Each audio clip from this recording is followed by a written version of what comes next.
Hey everyone, we are giving away $5,000 total during the springtime. We have already given away $2,750 so far. For this week, we are giving away $1,000 to one lucky follower. For a chance to win, head over to our Instagram account at MostAmazingOfficial, follow us, and look for the contest image and follow the instructions for a chance to win. Giveaway ends Friday, May 29th. Good luck! I can't imagine how hard it must be on families when a loved one disappears and is never heard from again. I mean, it would change your life completely, not knowing what happened to them or where they went. It's extremely heartbreaking, and it's a sad reality that some families have to face. Hey everyone, what's up and welcome back to Most Amazing Top 10. I'm your host, Lindsay Ivan, and today I'm bringing you the Top 10 Scary Times People Disappeared Part 3. Check out the other parts of this video if you want to learn more about mysterious disappearances. Starting off this countdown, we have BRIANNE WOLGRAM. On September 5th, 1998, 19-year-old BRIANNE WOLGRAM disappeared without a trace. She was last seen at around 11:30 a.m. at a convenience store in Revelstoke, British Columbia. Witnesses say that they saw her get into a car with 3 unknown girls.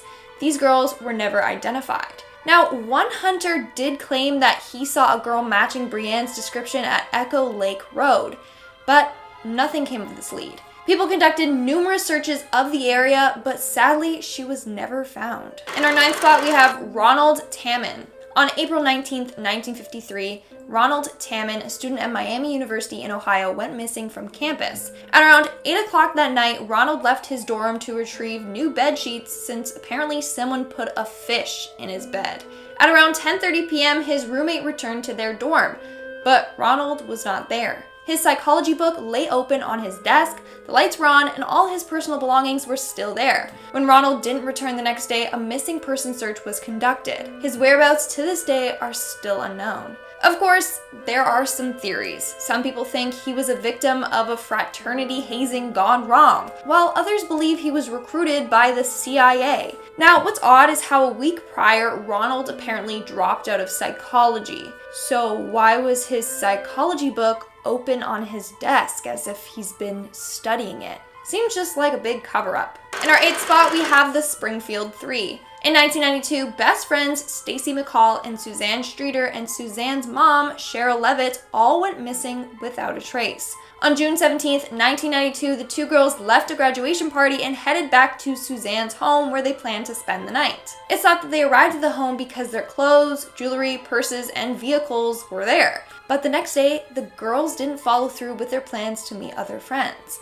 When the friends arrived at the house, the porch light was broken with glass all over the porch. Suzanne, Stacy, and Suzanne's mother were nowhere to be found. Now, in 1996, a convicted kidnapper and robber in Texas did come forward and say that he knew that the Springfield 3 were dead. However, he never said he was responsible for the death. He just said, "I just know they're dead." To this day, we don't know what truly happened that night in June. Moving on to number 7, we have Angela Hammond. On April 4th, 1991, Angela Hammond was on her way home when she stopped to make a call at a phone booth. While on the phone with her fiance Rob, she told him that there was this creepy-looking man in a pickup truck in the parking lot just watching her. Apparently, he got out of his truck, shined his flashlight around looking for something, and then went to the phone booth. All Rob heard was Angela's screams before the line disconnected. Rob rushed to the scene, but sadly, he was too late. When he got there, he saw Angela in a passing pickup truck struggling. He chased the truck until his transmission gave out.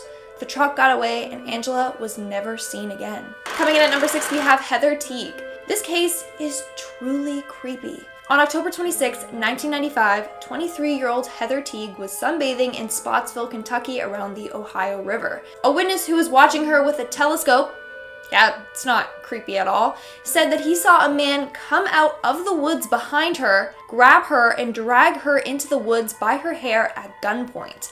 Apparently, this man was around 6 feet tall with brown hair, a bushy beard, and was wearing a mosquito net. Now, the main suspect for this case was a man named Marvin Ray Dill. Authorities found 2 guns, 2 knives, duct tape, rubber gloves, rope, and bloodstains all in Dill's vehicle. He also resembled the sketch done of Heather's kidnapper. However, he committed suicide before officers could bring him in for questioning, which is frustrating because we will never find out what truly happened to Heather. We're now at our 5th and halfway mark with Brandon Lawson. Another very mysterious case. On October 8th, 2013, Brandon Lawson was on his way home at night when he ran out of gas on the middle of the highway. He called his brother to come help him, but shortly after he called 911 saying that someone chased him into the woods and he needed the police. When his brother and the police arrived at the scene, Brandon was nowhere to be found. His truck was left abandoned. The last time anyone had heard from him was one last call he placed to his brother. In this call, he said that he was bleeding 10 minutes away from the truck, but he was never found. Now, there are numerous theories as to what happened to Brandon. Some people believe he was killed after his car ran out of gas. Other people believe he faked his own disappearance to start a new life. Lastly, some people think that his drug problem had something to do with his disappearance.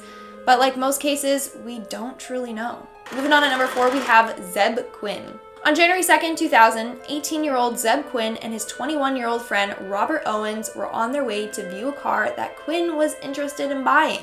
They both drove in separate cars. However, halfway through the journey, Quinn pulled over to take a phone call. After the call, he said he needed to return home. Owens described him as being frantic. That was the last time anyone has ever seen or heard from him. Now, later that day, Owens went to the hospital with broken ribs and a head injury. He claims that he got into a car accident.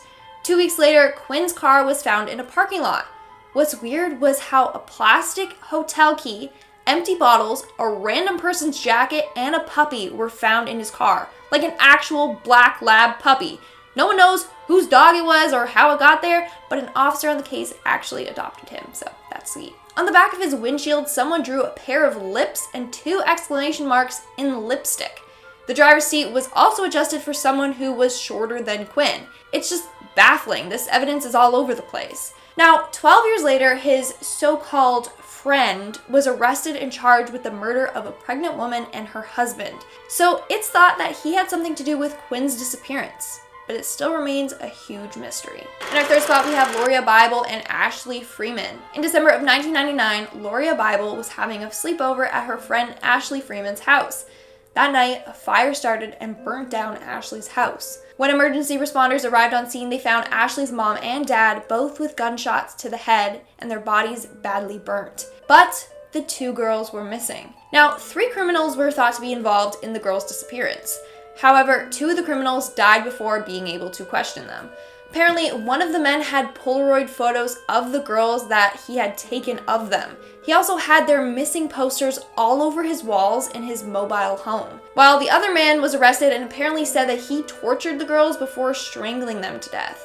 This is an extremely sad and tragic case. Moving on to number 2, we have the Jamison family. On October 8th, 2009, the Jamison family, consisting of Bobby Dale, Sherilyn, and their young daughter, drove out to Oklahoma in their pickup truck to check out a plot of land they were interested in buying. Later, their truck was found abandoned. The Jamisons were nowhere to be found. The truck contained a large sum of cash, their IDs, wallets, phone, and their dog. Now, what's weird is prior to them leaving, Bobby Dale went to his pastor and claimed that his house was haunted. Sherilyn also purchased a satanic Bible, apparently as a joke, but people think that they were involved in cult-like activities and were murdered by one of the members. Security footage of the family on the day they went missing shows them in a trance-like state, not speaking to each other.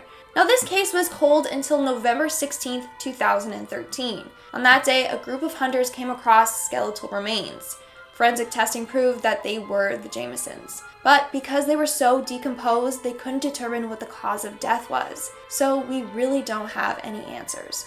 And in our number 1 spot, we have Dorothy Jane Scott. This is a really weird unsolved case of a missing woman named Dorothy Jane Scott. Now, before Dorothy disappeared, she would receive phone calls from a mysterious caller. The caller would say things like, "When I get you alone, I will cut you up into bits so no one will ever find you." But then other times, the caller would profess his love to her. Now, Dorothy did say that she recognized the man's voice, but couldn't quite identify who it was. In May of 1980, Dorothy was kidnapped and never seen again.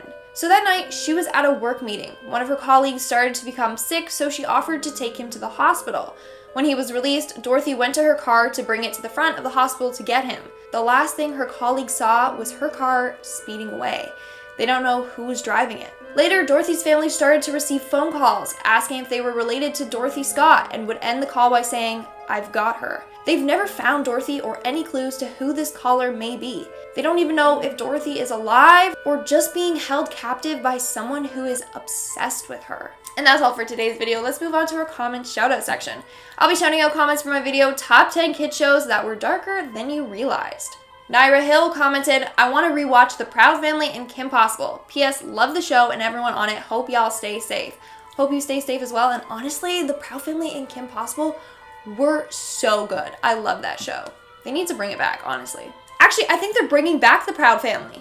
I think I read something where they're bringing it back. I could be wrong. Don't quote me on it. But if that's the case, you know I'll be watching it.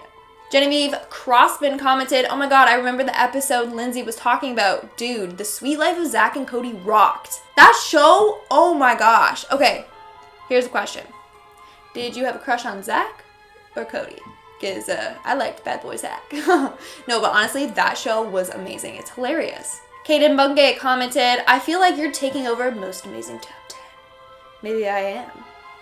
Maybe it's part of my evil plan. Conspiracy theory. Top 10 conspiracy theories about Lindsay Ivan. That's number 1, guys. And that's all the comments I'm shouting out for today's video. Make sure to comment something down below for a chance to be featured in my next comment shout out. And as always, don't forget to give this video a big thumbs up and subscribe to Most Amazing Top 10 for more amazing videos. I've been your host, Lindsay Ivan, and I'll see you when I see you.